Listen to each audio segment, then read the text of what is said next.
அண்மை செய்தி. பணியாளர்கள் 3 பேர் பலிக்கு காரணமான செக்மேட் பப் உரிமையாளர்கள் மீது வழக்கு பதிவானது செய்யப்பட்டிருக்கிறது. இது குறித்த கூடுதல் விவரங்களோடு இணைகிறார் எமது செய்தியாளர் லதா. வணக்கம் லதா, விவரங்கள்.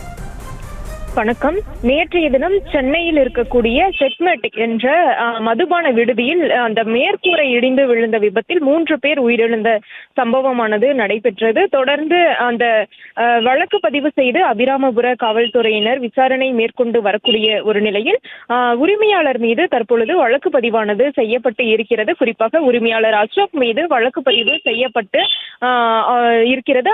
அசோக் தலைமறைவாக இருப்பதாக சொல்லப்படக்கூடிய நிலையில் அவரை தேடக்கூடிய பணிகளும் நடைபெற்று வருகிறது. அதே போல அந்த பப்பினுடைய பொது மேலாளர் சதீஷ் என்பவர் ஏற்கனவே கைது செய்யப்பட்டு விசாரணையும் நடைபெற்று வரக்கூடிய ஒரு நிலையில் உரிமையாளர் மீது தற்பொழுது வழக்கு பதிவானது செய்யப்பட்டு இருக்கிறது. நேற்றைய தினம் நடைபெற்ற அந்த மேற்கூரை இடிந்து விழுந்த விபத்தில் 3 பேர் அந்த விடுதியில் பணியாற்றக்கூடிய 3 பேர் உயிரிழந்தார்கள். தொடர்ந்து வழக்கு பதிவானது செய்யப்பட்டு விசாரணை நடைபெற்று வரக்கூடிய நிலையில் அங்கே பணியாற்றக்கூடிய பணியாளர்களிடமும் காவல்துறையினர் விசாரணை மேற்கொண்டார்கள்.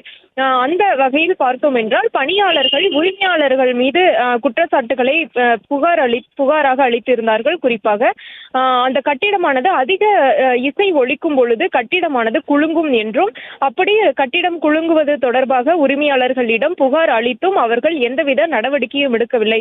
3 பேரினுடைய உயிரிழப்புக்கு காரணம் அவர்களினுடைய அலட்சியம்தான் என்று குறிப்பிட்டு புகார் அளித்திருந்தார்கள். இதற்கிடையே அசோக் மீது அந்த உரிமையாளர் அசோக் மீது வழக்கு பதிவானது செய்யப்பட்டு இருக்கிறது. அதே போல பொது மேலாளர் சதீஷ் ஏற்கனவே கைது செய்யப்பட்டு விசாரணையுமானது நடைபெற்று வருகிறது.